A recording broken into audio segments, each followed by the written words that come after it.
नमस्कार, अजय चतुर्वेदी। साथियों, आपको कल भी मैंने बताया था चर्चा के दौरान कि बीजेपी किस तरह से पहले चरण के चुनाव के बाद डरी हुई है, सहमी हुई है। उसका जो शीर्ष नेतृत्व है वो सत्ते में है, जिसका परिणाम उनके शीर्ष नेतृत्व द्वारा आम सभाओं में दिए जा रहे भाषणों में साफ तौर पर दिख रहा है। चाहे वो कांग्रेस के घोषणा पत्र को, न्याय पत्र को लेकर के उसमें जो खोट निकालने की बात है, उसे हिंदू मुसलमान करने की बात है, इस तरह की बातें, जबकि उस न्याय पत्र में कहीं भी कोई इसका जिक्र नहीं है। यहां तक कि प्रधानमंत्री ने जिस तरह से अपने भाषणों में महिलाओं को आगाह किया है और यहां तक कह दिया कि कांग्रेस अगर सत्ता में आई तो वो आपके मंगलसूत्र तक निकलवा लेगी, उसको भी आपके पास जो जमा पूंजी है, आपके पास जो सोना है, उसको आपसे ले लेगी और उसे किसी और को दे देगी। उन्होंने पूर्व प्रधानमंत्री डॉक्टर मनमोहन सिंह के बयान का भी उल्लेख किया है और उसे भी तोड़ मरोड़ कर पेश किया गया है। हालांकि इसकी चारों तरफ और बेहद आलोचना भी हो रही है। भले ही फ्रंटलाइन के जो मीडिया है उसमें इस बात की कोई चर्चा न हो रही हो। इस बीच कांग्रेस की तरफ से कांग्रेस की महासचिव प्रियंका गांधी ने ताबड़तोड़ सभाओं में अपना नरेंद्र मोदी के मंगलसूत्र के मामले में उनके बयान को लेकर के करारा जवाब भी दिया है। उन्होंने ये बताया है कि उनकी दादी श्रीमती इंदिरा गांधी ने किस तरह से अपना सोना देश के लिए दान दिया था और उन्होंने अपनी माता का जिक्र करते हुए, सोनिया गांधी का जिक्र करते हुए कहा कि उन्होंने अपना मंगलसूत्र देश के नाम कुर्बान कर दिया है। आपको मित्रों अच्छी तरह से याद होगा कि कुछ दिनों पहले कांग्रेस अध्यक्ष मल्लिकार्जुन खड़गे ने प्रधानमंत्री जी से मिलने का वक्त भी मांगा था और उन्होंने कहा था कि वो आपसे, प्रधानमंत्री से मिल करके अपने घोषणा पत्र में जो कुछ भी बयान किया गया है उस पर उसकी हकीकत उनको बताना चाहते हैं। अब मल्लिकार्जुन खड़गे ने 25 अप्रैल यानी गुरुवार, आज के दिन एक पत्र लिखा है प्रधानमंत्री के नाम, जिसमें उन्होंने बड़े ही शालीन शब्दों में प्रधानमंत्री से उनका कुशल क्षेम भी जाना है। साथ ही कहा है कि पिछले कुछ दिनों में आपकी भाषा और पिछले कुछ दिनों के आपके भाषणों से मैं तनिक भी चकित नहीं हूं, क्योंकि मुझे उम्मीद थी कि चुनाव के पहले चरण के मतदान के बाद भाजपा के निराशाजनक प्रदर्शन के बाद आप और आपकी पार्टी के नेता ऐसा ही करने वाले हैं। उन्होंने कांग्रेस के बारे में अब बताते हुए कहा है कि कांग्रेस हमेशा से वंचितों, गरीबों और उनके अधिकार, न्याय की बात करती है। हम जानते हैं कि आपको या आपकी सरकार को गरीबों, वंचितों और उनके अधिकार से कोई सरोकार नहीं है। आपकी सूझबूझ की सरकार उन पूंजीपतियों के लिए काम करती है जिनके टैक्स आपने कम किए हैं, जबकि वेतनभोगी वर्ग अधिक टैक्स का भुगतान करता है। गरीब भोजन और नमक पर भी जीएसटी देता है।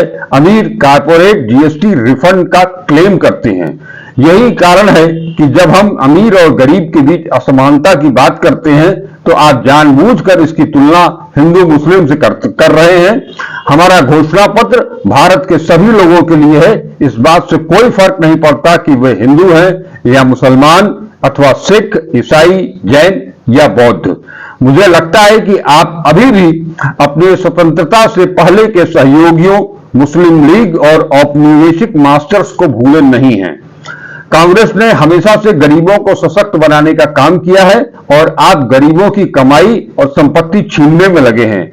वह आपकी सरकार थी जिसने गरीबों द्वारा बैंक में जमा किए गए धन को अमीरों को ऋण के रूप में हस्तांतरित करने के लिए नोटबंदी को संगठित रूप और वैध लूट के रूप में इस्तेमाल किया था।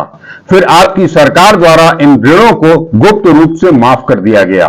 आपकी सरकार ने 2014 के बाद से जो लाखों करोड़ 16.5 लाख करोड़ रुपए के कारपोरेट ऋण माफ किए हैं, वह वही गरीबों से अमीरों की ओर कुछ हस्तांतरण हुआ है।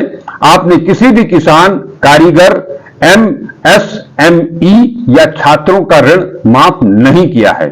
देश में गरीब और पिछड़ी महिलाओं पर अत्याचार हो रहे हैं, आप उससे और आपकी सरकार बार बार मुंह मोड़ती रही है। आज आप उनके मंगलसूत्र के बारे में बात करते हैं। क्या मणिपुर में महिलाओं पर अत्याचार, दलित लड़कियों पर अत्याचार, बलात्कारियों को माला पहनाने के लिए आपकी सरकार जिम्मेदार नहीं है? जब आपकी सरकार में किसान आत्महत्या कर रहे हैं तो आप उनकी पत्नियों और बच्चों की सुरक्षा कैसे कर रहे हैं? कृपया उस नारी न्याय के बारे में पढ़ें जिसे हम सत्ता में आने के बाद लागू करने जा रहे हैं। संदर्भ से हटकर कुछ शब्दों को पकड़ लेना और सांप्रदायिक विभाजन पैदा करना आपकी आदत बन गई है। आप इस तरह से बोलकर प्रधानमंत्री पद की गरिमा को कम कर रहे हैं। जब ये सब खत्म हो जाएगा तब लोगों को याद आएगा कि देश के प्रधानमंत्री ने चुनाव हारने के डर से ऐसी अभद्र भाषा का इस्तेमाल किया था। ये मल्लिकार्जुन खड़गे का पत्र है प्रधानमंत्री नरेंद्र मोदी के नाम। इसमें मैंने अपनी तरफ से कोई एक शब्द, कॉमा, फुल स्टॉप भी नहीं लगाया है। कांग्रेस, उन्होंने आगे कहा खड़गे साहब ने कि कांग्रेस न्याय पत्र का लक्ष्य युवाओं, महिलाओं, किसानों, मजदूरों और सभी जातियों एवं समुदायों को हाशिए पर रहने वाले लोगों को न्याय प्रदान करना है।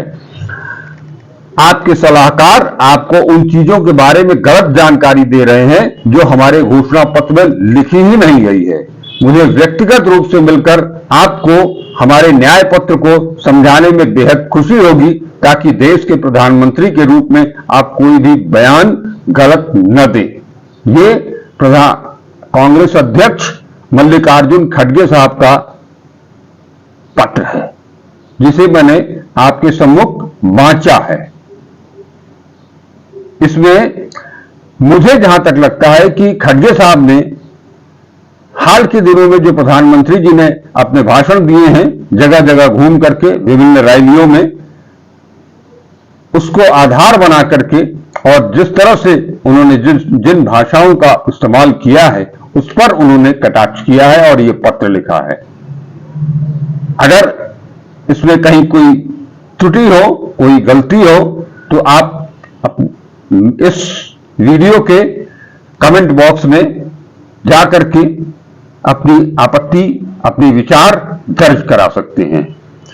मैं इसके अलावा भी कुछ चीजें आपको इस वीडियो के माध्यम से बताना चाहता हूं, वो जरूर बताऊंगा।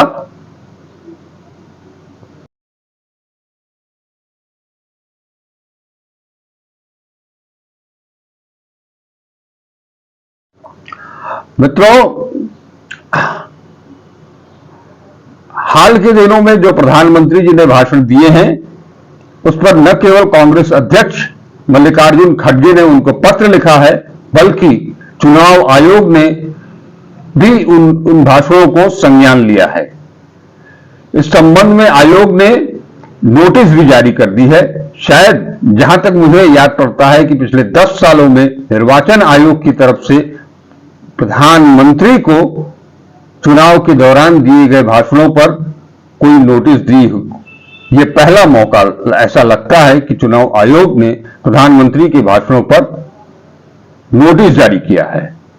हालांकि नोटिस चुनाव आयोग ने राहुल गांधी के नाम भी जारी किया है और बीजेपी तथा कांग्रेस अध्यक्षों से यह अपील की है कि 29 अप्रैल तक 11 बजे तक वो अपना जवाब दें। चुनाव आयोग ने जन प्रतिनिधित्व अधिनियम की धारा 77 लागू की है और स्टार प्रचारकों पर नियंत्रण के लिए पार्टी अध्यक्षों को जिम्मेदारी लेनी चाहिए। चुनाव आयोग ने प्रधानमंत्री नरेंद्र मोदी और राहुल गांधी के खिलाफ मॉडल कोड ऑफ कंडक्ट यानी MCC के आरोपों के उल्लंघन के लिए भाजपा के राष्ट्रीय अध्यक्ष JP नड्डा और कांग्रेस के राष्ट्रीय अध्यक्ष मल्लिकार्जुन खड़गे को पत्र जारी करके, नोटिस जारी करके 29 अप्रैल तक सुबह 11 बजे तक जवाब देने को कहा है। आयोग ने कहा है कि चुनावी सभा में उच्च पदों पर बैठे लोगों का असर ज्यादा होता है। दरअसल निर्वाचन आयोग के पास पीएम को लेकर के शिकायत भी की थी कांग्रेस ने। प्रधानमंत्री नरेंद्र मोदी ने राजस्थान के बांसवाड़ा में कहा था कि अगर कांग्रेस सत्ता में आई तो कांग्रेस आपकी संपत्ति उनको बांट देगी जिनके ज्यादा बच्चे होंगे। इतना ही नहीं, पीएम मोदी ने कहा कि कांग्रेस के घोषणा पत्र में लिखा है कि केंद्र में सरकार बनने के बाद बहन बेटियों के सोने का हिसाब करेंगे और जानकारी लेंगे। पूर्व पीएम के बयान का भी जिक्र किया गया है।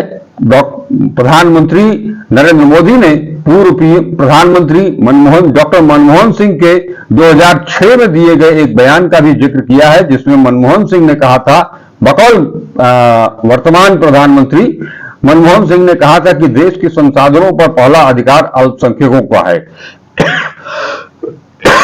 इसी बयान के बाद कांग्रेस ने पीएम मोदी की शिकायत इलेक्शन कमीशन से की थी। कांग्रेस ने पीएम पर आचार संहिता का उल्लंघन करने का आरोप भी लगाया है। वहीं भारतीय जनता पार्टी ने कांग्रेस नेता राहुल गांधी पर अपनी सभाओं और रैलियों में शब्दों और भाषा के इस्तेमाल को लेकर चुनाव आयोग से शिकायत की है। बीजेपी ने आरोप लगाया है कि राहुल ने तमिलनाडु की रैली में लोगों के बीच भ्रम फैलाने की बात कही है और उनका आरोप है कि राहुल ने अपनी भाषा से उत्तर और दक्षिण भारत को बांटने की कोशिश की है। इन दोनों शीर्ष नेताओं को चुनाव आयोग की तरफ से नोटिस जारी किया गया है। अब जो कुछ भी उस नोटिस में है उसका उल्लेख मैंने आपके समक्ष किया। अब आप खुद ये फैसला कर सकते हैं कि जवाबदेह असली कौन है। क्या इस तरह की राजनीति इस देश में होगी? क्या इस तरह से चुनाव का प्रचार होगा? अपनी सारी मर्यादाएं लांघ दी जाएंगी। भाषागत जो स्थिति बन रही है इन नेताओं की, उसे अगर चुनाव आयोग ने संज्ञान में लिया है तो चुनाव आयोग निश्चित तौर पर साधुवाद का पात्र है। न केवल नोटिस, बल्कि अगर माकूल जवाब नहीं मिलता है पार्टी अध्यक्षों की तरफ से तो चुनाव आयोग को इन पर कार्रवाई भी करनी चाहिए। धन्यवाद। आप सबसे एक विनम्र अनुरोध, आप वीडियो को देखें, लाइक करें, शेयर करें, चैनल को सब्सक्राइब करें। हम आपसे लगातार मिलते रहेंगे। हम अपनी बात, आपकी बात आप तक जरूर पहुंचाते रहेंगे। इस वादे के साथ आपसे पुनः मुलाकात होगी। नमस्कार, अजय चतुर्वेदी।